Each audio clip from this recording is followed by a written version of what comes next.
Hey everybody, welcome back to Dad Does Videos. Today I'm coming at you from my back patio where we are going to show you how to replace the spool on your Black & Decker edger, trimmer, weed whacker.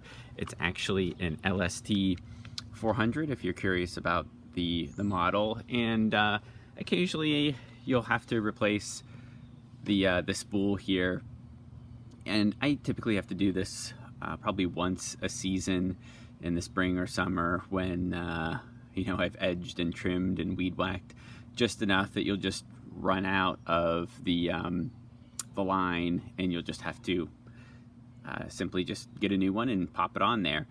First thing you want to do before you get started is to remove your power, and typically that sits up here. I've already taken that off. You don't want that on when you're playing around with the parts, especially this one. So here's the replacement spool that you should get. As you can see, it's branded Black & Decker. The model is AF100BKP. I got it at Home Depot. And even then, if you're confused on which model it fits for, you can look at all these different models here. And as you can see, the one that I have, the LST400, is listed.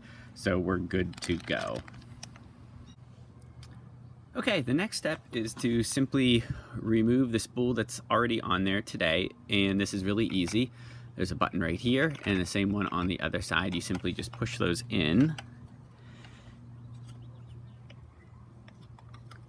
and your spool cover pops off.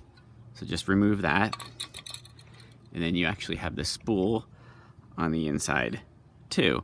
And just take note that this is the top of it, and the one with the markings on the bottom is the bottom. You'll just need to know that when you put your new one back in.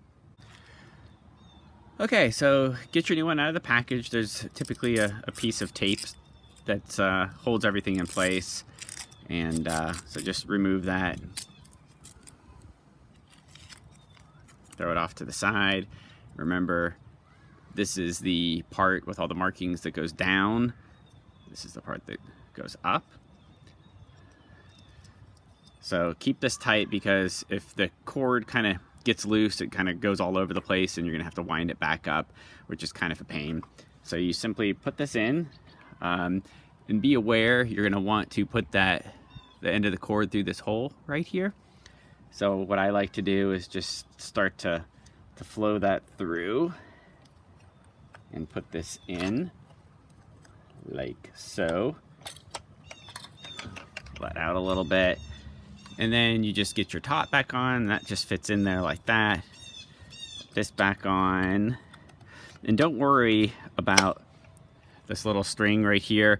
So once you put your power back on and turn this thing on, just like you usually use it, the spool will automatically take out the amount that you need to start edging and trimming and weeding, just like you typically would. So that's it. Last part is just to put your power back on and use it like you typically would. Not that bad of a fix, takes just a couple minutes, and I think these are like, $5 or $6 at Home Depot. Thanks for watching. Have a good one.